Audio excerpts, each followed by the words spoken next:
Добар ден, почитувани, ова е најновата Телма амбуланта. Денешното издание го реализираме во соработка со клиничката болница Аџибадем Систина. Дали хроничната болка е само симптом или може да стане болест, што го менува мозокот, психата и квалитетот на животот? Кога аналгетиците повеќе не помагаат, постојат ли минимално инвазивни интервенции што ја таргетираат болката директно во изворот? Ова прашање денеска ќе му го патиме на доцент доктор Дарко Саздов, специјалист по анестезиологија и интензивно лекување од клиничката болница Аџибадем Систина. Останете на Телма и во текот на емисијата поставете прашање во програма.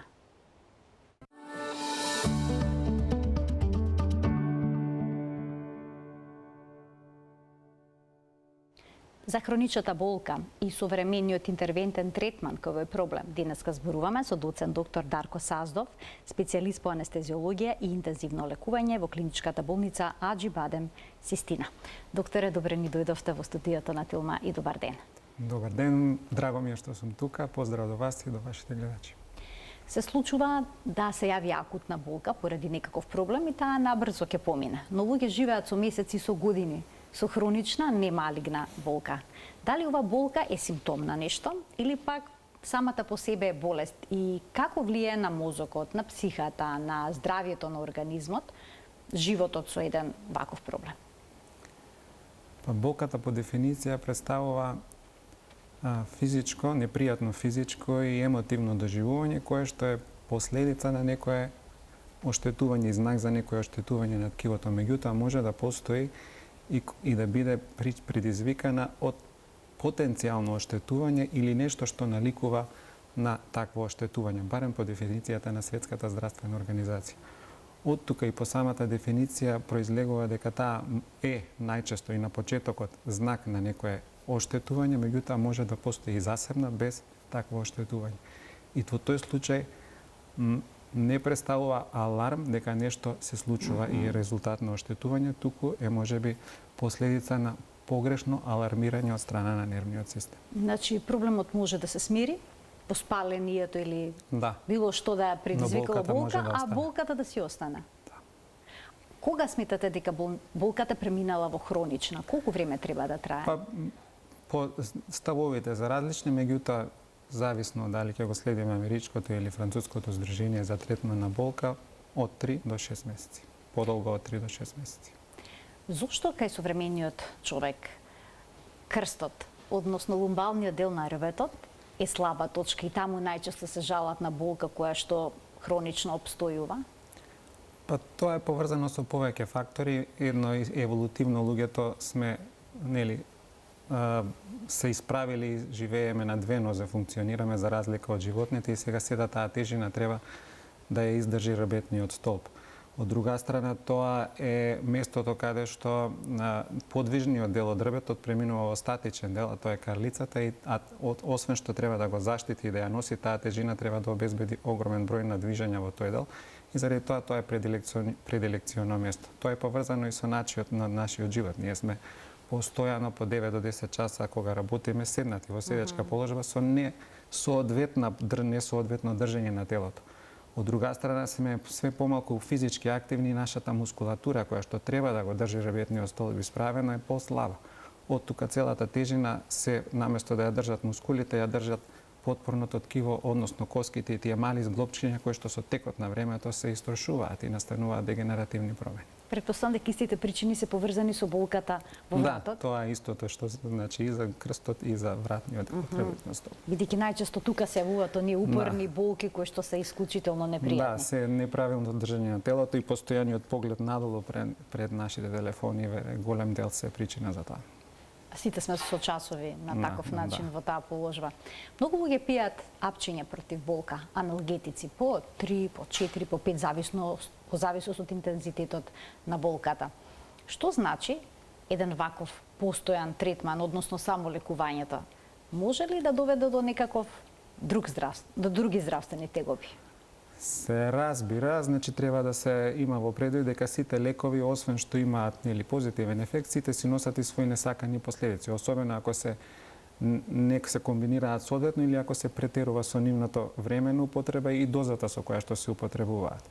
Па така, например, нестероидните аналгетици кај повозрасните луѓе носат поголем ризик од кардиоваскуларни заболувања, од понатаму повисок крвен притисок, бубрежно оштетување и така натаму. Значи сите тие си имаат своји негативни последици. Проблеми со желудникот. Проблеми со желудникот, така и го нагризуваат желудникот, па можно да се појави нели болка во желудникот, не да боже крварење, перфорација на желудникот и така натаму. А можат ли да создадат некаква зависност? Па во главном нестероидните аналгетици не се поврзани со зависност, меѓутоа другите групи од групата на опијатни аналгетици се поврзани и тие се оние кои што практично предизвикуваат зависност, што физичка, тоа и психичка зависност.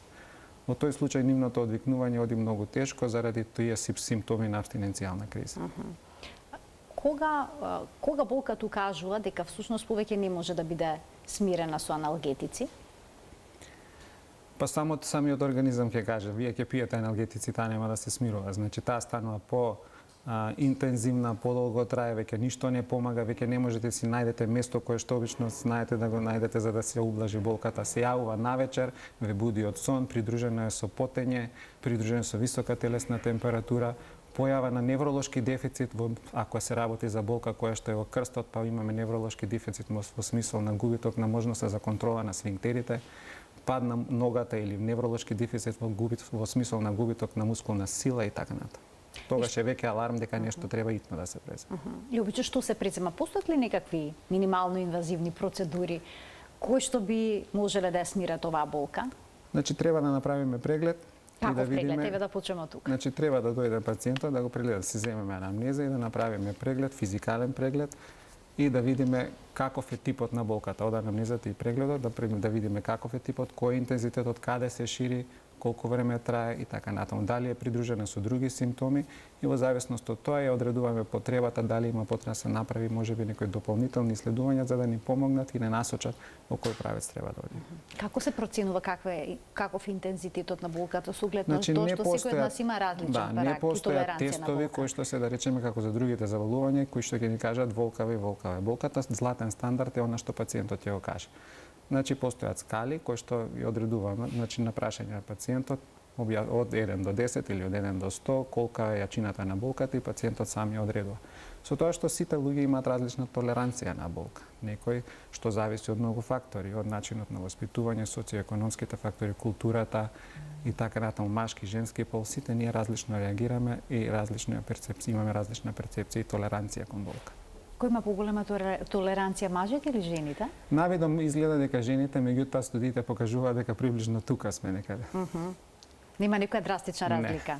Нема голема разлика кога ќе дадат оценка за интензитетот на болката пациентите. Која бројка вас ве алармира дека треба да се преземе? Да, обично значи треба да биде болка која што трае. Не лековме многу подолго и треба да има интензитет поголем од 6-7 за да веќе размислуваме за некои инвазивни, да речам, или минимално или поинвазивни методи за третман на болката. Во останатите случаи, нели, се уште се задржуваме на нефармаколошки и фармаколошки начини на третман во смисол на терапија, физикална терапија, промени на стилот на живот, можеби вежби, акупунктура, намалување на стрес, избегнување на одредени активности и така натаму. Но потоа настапува анестезиологот? Потоа настапува колега кој што работи одредени процедури, кај нас не мора да значи дека е тоа анестезиологот, значи во рамки на клиничка болница Ачибадем Систина, овие минимално инвазивни процедури ги работиме ние, меѓутоа ги работат и колегите од анестезија, траума, зависи, значи ние сме еден тим кој што работиме заедно. Сега има блок на болка, така? Блок на нервот. Да. Објаснете ни што е тоа? Значи, пациентот се жали на болка во одреден предел, тој предел одговара или е инервиран од одреден нерв. Во зависност од тоа, ние пробуваме да го лоцираме нервот кој што сметаме според клиничката презентација дека е одговорен за пренесување на болниот сигнал. Тој нерв го таргетираме под контрола на ултразвук, под контрола на компјутеризирана томографија или флуороскопија и со една тенка игла аплицираме лек околу нервот. Тоа представува блокадата на тој нерв. Потребно е да се земе некаква анестезија? Не, обично тие процедури се изведуваат амбулантски, под локална анестезија или со некоја минимална седација.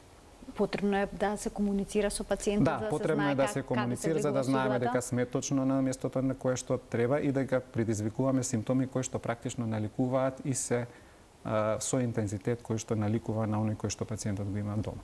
А се следи на... Се следи континуирано, мониторира, значи се мониторираат виталните знаци. Кои се другите пристапи? Може ли со загревање на нервот да се исклучи пренесувањето на болката? Да, користењето на температурата и топлата и ладната температура може да се користат во третман на болка.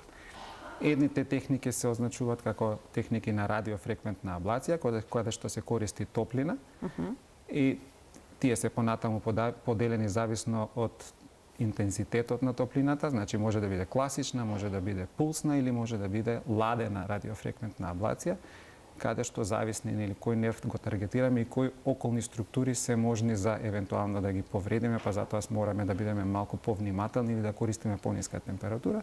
И од друга страна имаме техники кај што се користи ладна температура, односно температури од минус 80 степени, кои што се означуваат како техники на крионевролиза или криоаблација.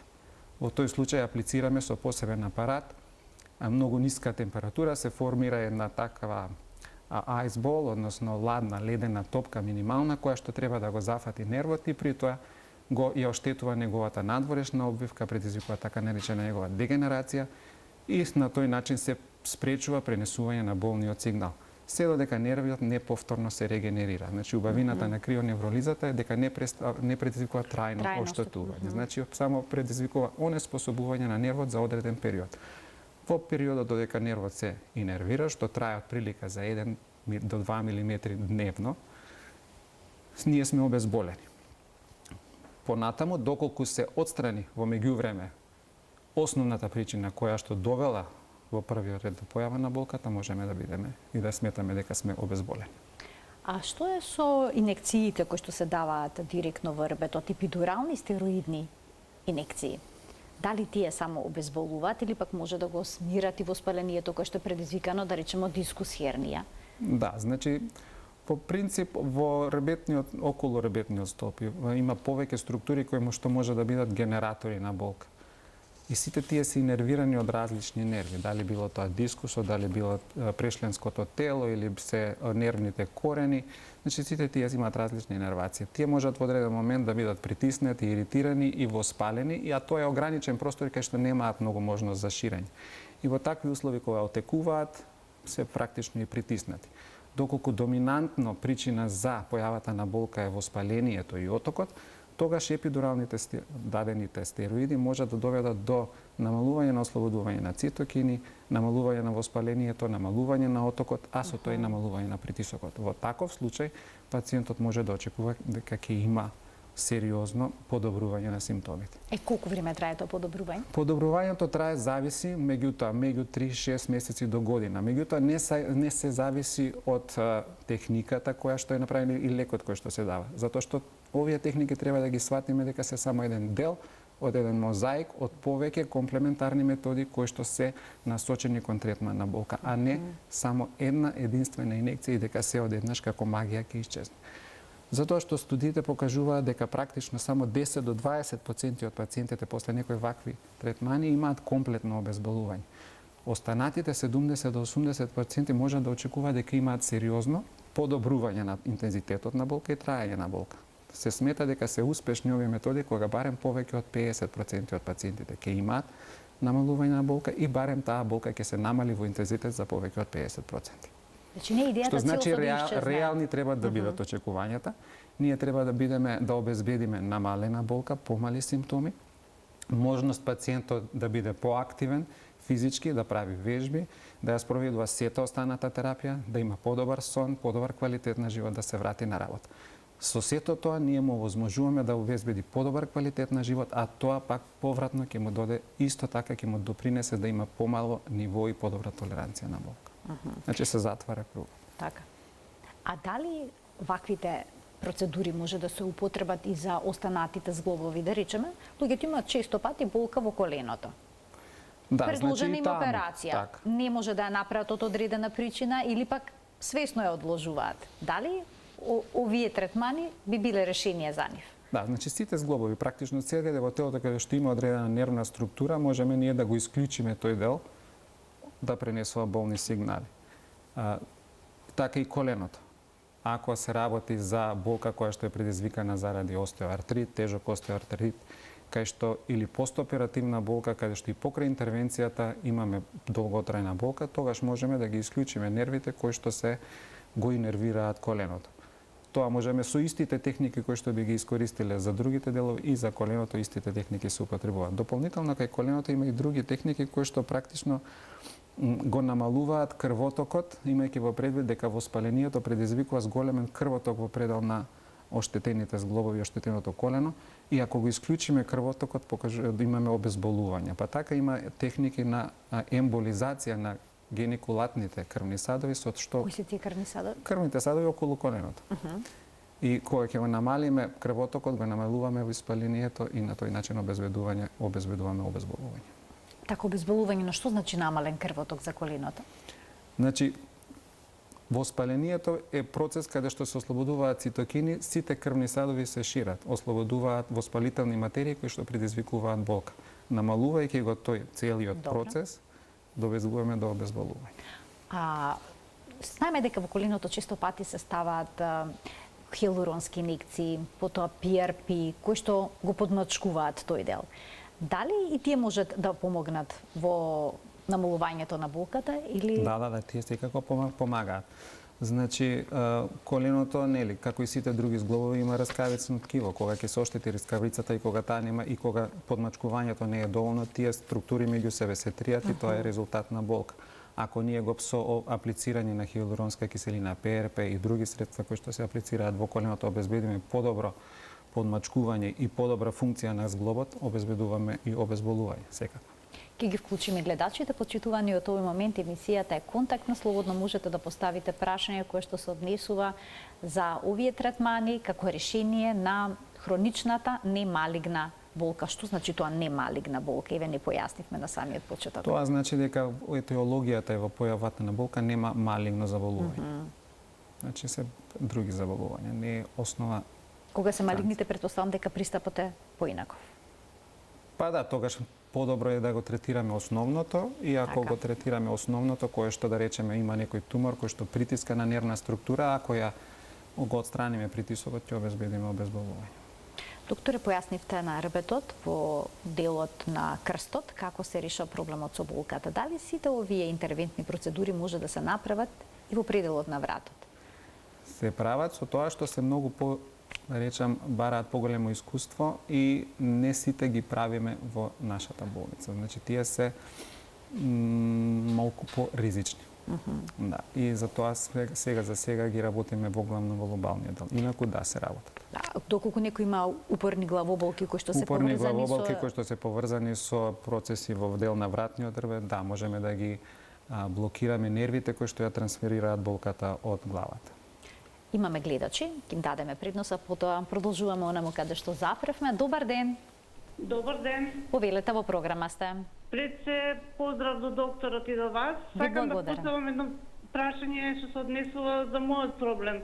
Јас сум оперирана на двата колка, имам два вештачки колка. Првиот колк ми е опериран 2012, а вториот 2014.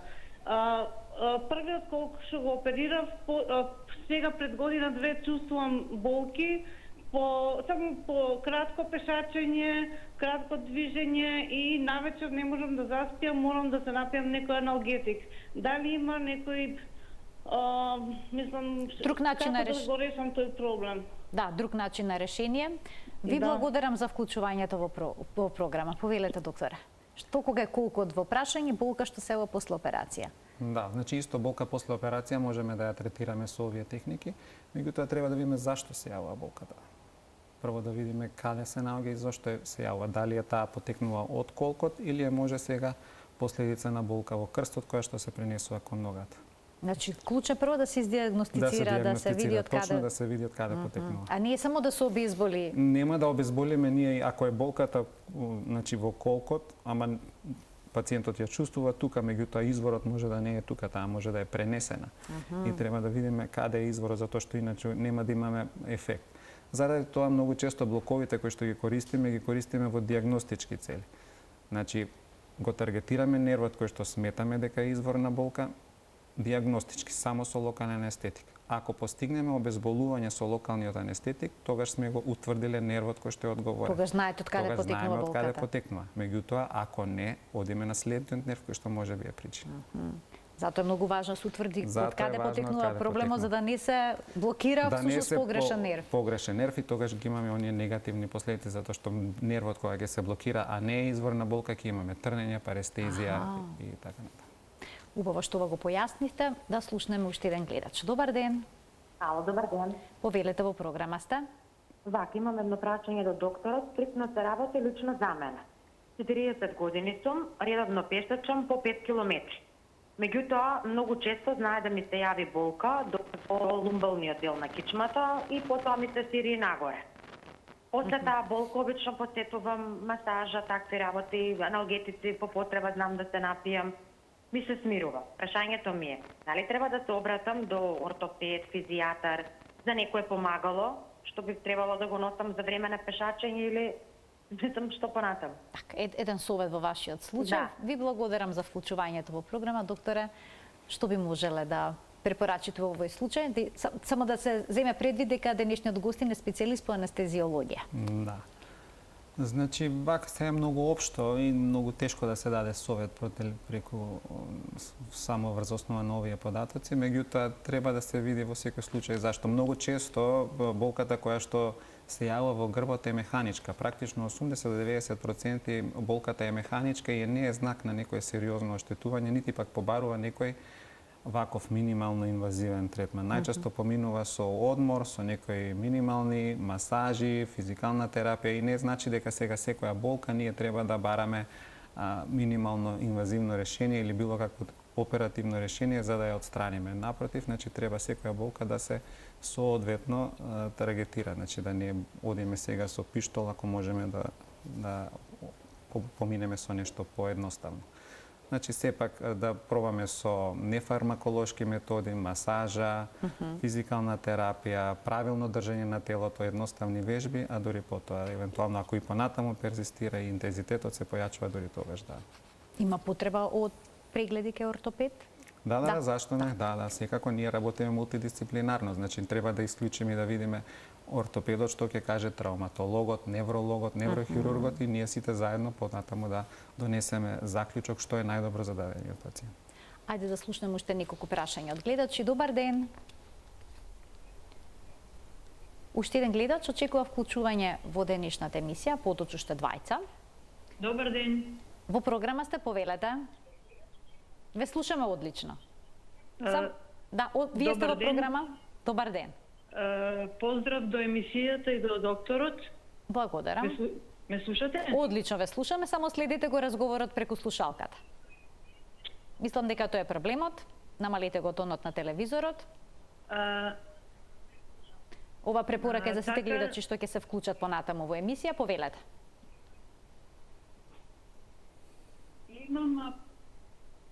Имам проблеми со колено. Имам ставано имплант. Добра. Нема да можеме да комуницираме доколку имплант не следите 8 јануари.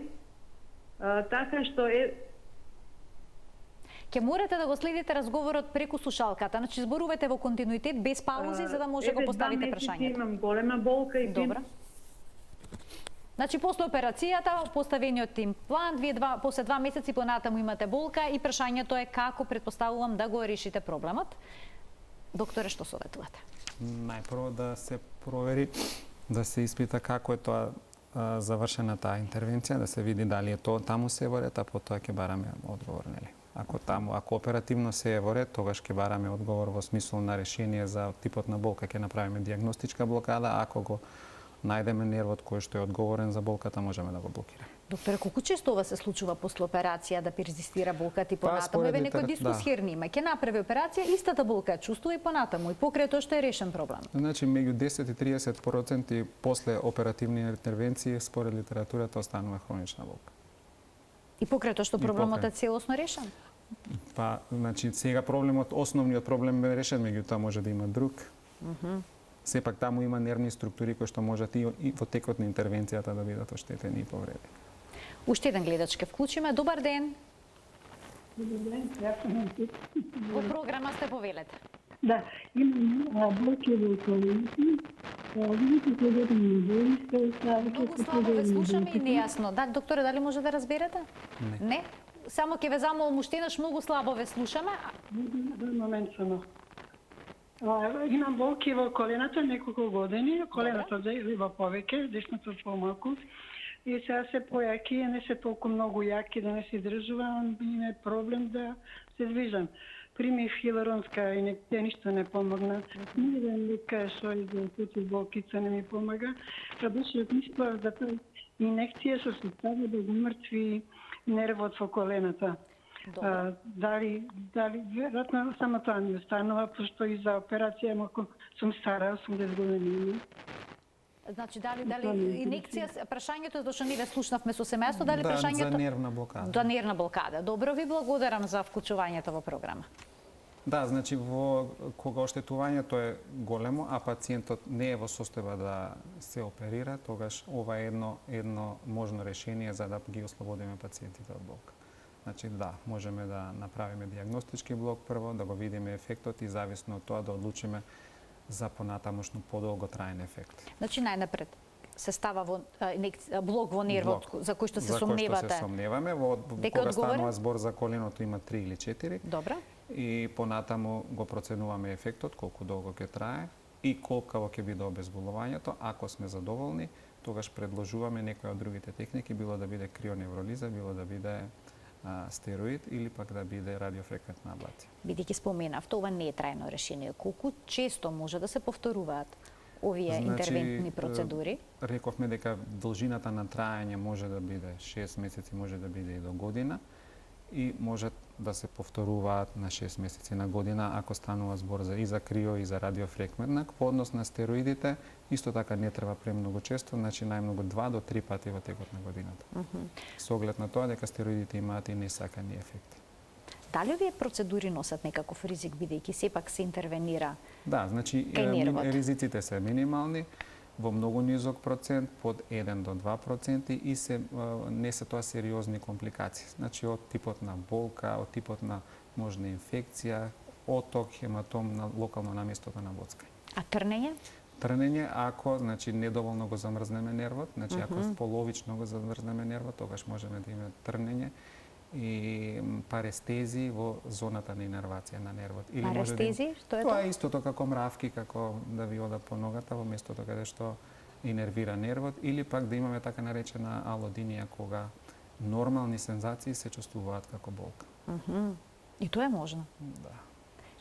Доколку е нецелосно обезболен нервот, може ли да се повтори процедурата за целосно да се обезболи? Тоа е идејата, да. Ако се јави тоа, можеме да го блокираме повторно.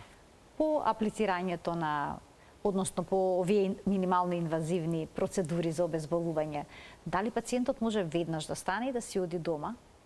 Значи, како изгледа операвувањето? Треба да остане неколку часа после тоа да видиме дека се е во ред и потоа истиот ден најчесто може да си оди дома, да. Оперувањето е, нели, они веднаш после тоа треба да почувствуваат подобрување.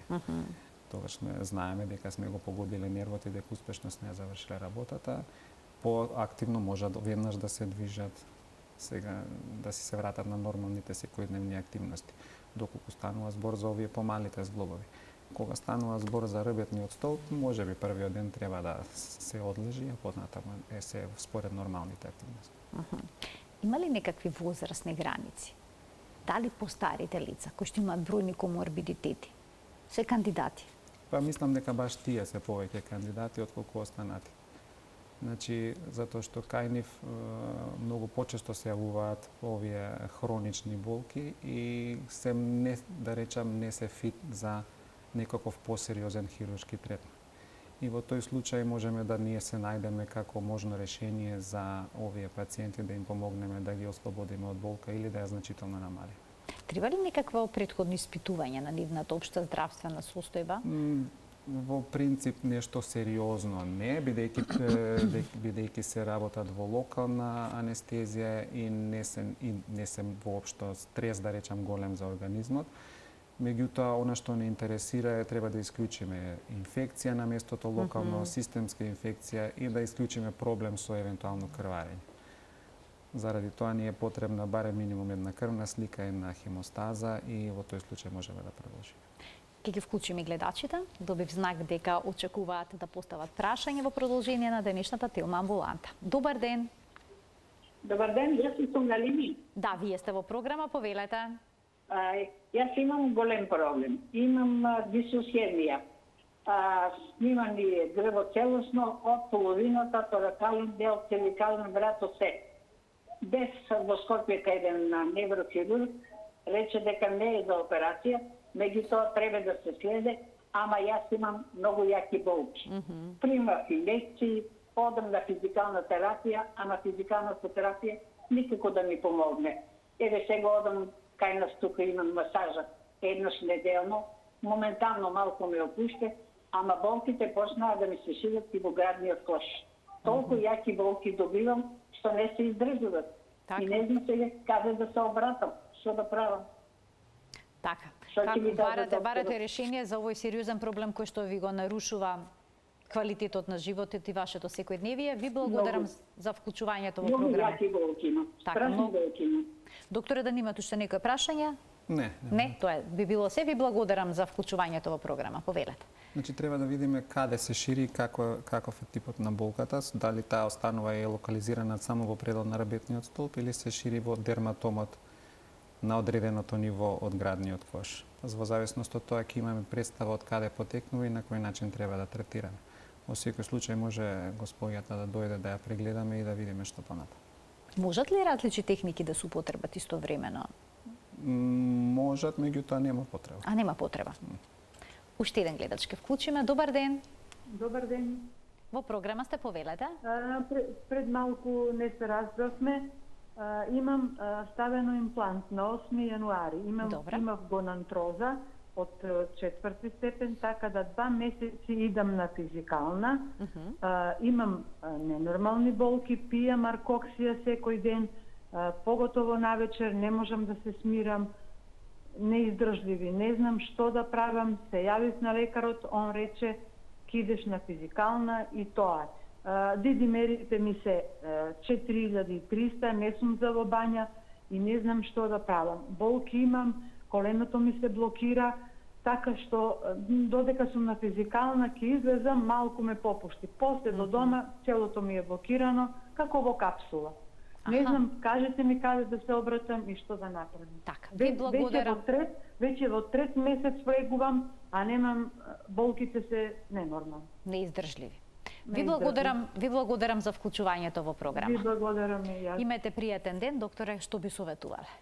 Да дојде на преглед. Да ја видиме ортопедите, да ја видат, а понатаму, ако е таму се во ред, ние можеме да помогнеме. Што значи ова кочење на коленото после операција? Треба да види ортопедот, зашто се кочи коленото, да не може би излегува. Значи може од самата операција да е... Да видиме, не можеме сега да кажеме, да не одма кажуваме што е. Така, не може вака по телефон да се... По телефон ништо не можеме, значи треба да дојде на преглед господјата, да видиме што е причината, дали воопшто има некоја механичка причина таму и ако не, понатаму можеме да се договориме. Значи, доколку нема механичка причина, во тој случај веќе следува процесот на обезболување. Дали имаме уште... Да, имаме гледачи. Добро, ќе продолжиме со нивните прашања. Добар ден. Добар ден. Повелете, во програма сте. Поздрав до вас и до докторот. Ви благодарам. Сакам да го прашам докторот, имам болки во нозете. Од минатата година така поинтензивни. Бев и на терапија, скратено 7 терапии пример поради празниците, ама нема подобрување во студот. Пијам тиогама, ама јас сум диабетичар и така, и хипертоничар, све редовно си пијам. Друго, што е проблемот, не знам. И кај се наоѓа докторот да ми кажете, подоцна се вклучив. Така. Ако треба да појдам, благодарам и убав ден. Така, ви благодарам за вклучувањето во програма, докторе, повелете. Кај пациентите со диабетес многу често се јава така наречена диабетична невропатија и кај нив имаме оштетување на нервите периферни, најчесто во предел на рацете, меѓутоа и на нозете, и како резултат на тоа се јавуваат тие болки и чувство на нестабилност при одење.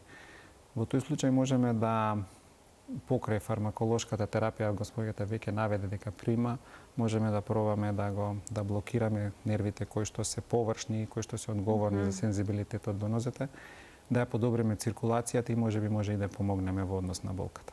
Инаку денешен гостин во студиото на Телма е доцент доктор Дарко Саздов, специјалист по анестезиологија и интензивно лекување во клиничката болница Аџибадем, Систина. Уште еден гледач ке вклучиме. Добар ден. Не, се исклучил, добре. Продолжуваме понатаму. Пред малку едно од гледачките спомена дека и рекле упорно доди на физикална терапија. Откако ќе бидат ставени, да речеме блок на нерв или пак некоја друга интервенција за обезболување, дали пациентот е неопходно да оди на физикална терапија за ефектот да се задржи или пак уште да биде подобро? Пожелно е да оди. Значи, ние треба да обезбедиме безболна физикална терапија. Значи, само обезболувањето со овие техники најчесто не е доволно. Значи, тоа треба да биде комплементарен дел од еден мултимодален план за третман на болка, кој што ќе вклучи секако фармаколошки методи, меѓутоа и нефармаколошки, меѓу кои што секако главно место има и физикалната терапија. Пациентите обично се плашат од игли. Се плашат од игли. Да, се плашат од игли, меѓутоа пациентите со хронична болка се имаат толку многу јаки болки, се измачени така што бараат спас во се она што може да им помогне, се волни и желни да пробаат. Така што и кога станува збор за овие интервенции, доколку можат да помогнат да прифаќаат. А оправдан е стравот од иглата во ребетот? Сите тие интервенции се многу рутински изведуваат, значи во нашата болница сите интервенции, па и таа си носат одреден ризик, меѓутоа ризиците се сведени на минимум со употреба на современи методи со кои што го следиме патот на иглата. А дали овие интервенции може да заменат потребата за некоја тешка хируршка интервенција пред се на ребетот? Може ли да бидат тие единственото решение? Значи, како што рековме пред малку, значи многу поретко е тоа случај, меѓу 10 и 20%. Значи, ако ние обезбедиме обезболување, пациентот нели работи физикална и во текот на времето дојде до повлекување на, да речеме, ако станува збор за дискус хернија. Во тој случај имаме комплетно решавање на проблемот. Тоа не значи дека тој понатаму нема никогаш да се повтори. Меѓутоа, во моментот, додека е повлечен дискусот, ние немаме болка.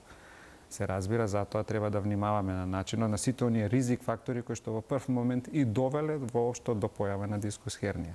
Значи, ако ние успееме да го промениме начинот на живот, да го намалиме стресот, пушење, алкохол, мобилност, вежби и сето тоа, тогаш ризиците за да ни се повторат овие сите работи ќе бидат сведени на минимум. Меѓутоа, за жал, тоа никогаш и не е можно. Тоа сакав да ве прашам, колку дел од пациентите почуваат да вежбаат, да си ја зајакнат мускулатурата или бараат инстант решение? Значи, најчесто бараат инстант решение. Меѓутоа, тоа решение, такво инстант решение нема да трае долго, ако не е подкрепено со сите овие останати пропратни модалитети. Значи, секојдневно треба да се вежба. Сушно за здравје значи, дали треба да се вежба, интензитетот на вежбање треба да биде различен и треба да биде да соодветствува на нашите можности. Значи, не дека ние сега сите треба да одиме во теретана или пилате студија, меѓутоа да бидеме активни во текот на денот, барем да пешачиме, да не сме седнати нонстоп или легнати нонстоп. Хроничната болка, за жал, кај пациентите доведува до состојба кога тие се веќе во очај и се преплашени дека и најмало движење ќе предизвика болка. И она што го прават, се замрзнуваат, се повлекуваат, легнуваат и напротив, наместо да си направат подобро, си прават полошо. Влегуваат во еден магичен круг кога состојбата само се влошува. Зашто? Затоа што најчесто кај хроничната болка, ако нема реална голема причина, мозокот е тој или нервниот систем е тој кој што е преосетлив или испраќа, ајде да речеме, такви некои неоправдани алармни сигнали дека тука имаме некое сериозно оштетување. Најчесто кај хроничната болка таа не е резултат на некое огромно или хронично оштетување И како такво треба да ја сватиме и да си дадеме кураж дека напротив не треба да се повлечеме, не треба да останеме седечки и во лежачки став, во лежачка положба, него постојано колку можеме да гледаме напред, да сме поактивни и попозитивни и да се враќаме на секојдневните активности. Само така можеме да си помогнеме. Не секогаш, нели, само ќе го бараме лекот во една интервенција или во еден лек кој што ќе го пиеме во текот на денот, него треба сами активни и проактивни да работиме кон своето подобро здравје. Доктора, колкав дел од овие пациенти се психолошки пропаднати, па немаат ни мотив да станат? Голем, особено пациентите со хронична болка кои што имаат проблем повеќе години.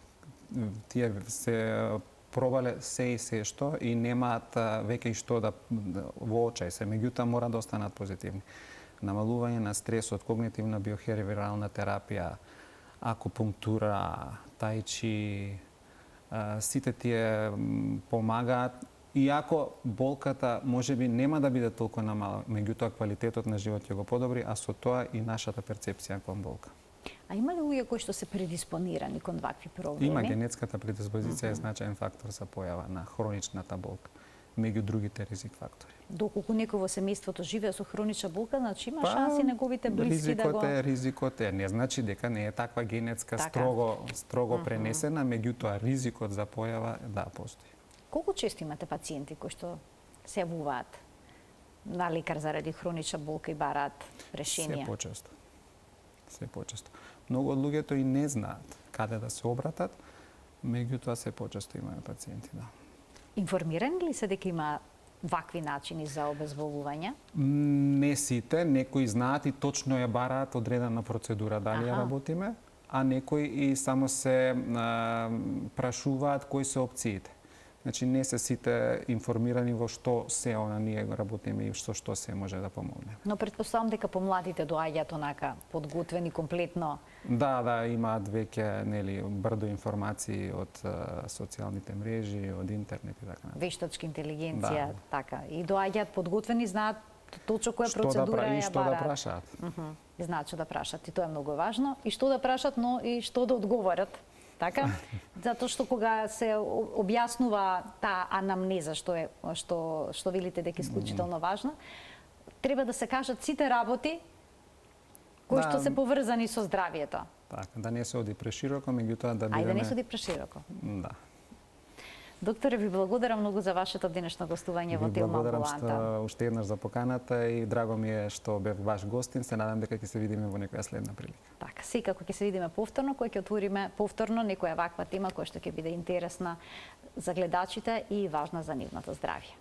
Благодарам. Почитувани, ви благодарам и вам што и денеска бевте дел од Телма Амбуланта. Следете на секој работен ден во 12 часот и 50 минути, тоа е нашиот редовен термин, кога заедно учиме за здравјето. Ви посакувам пријатен ден.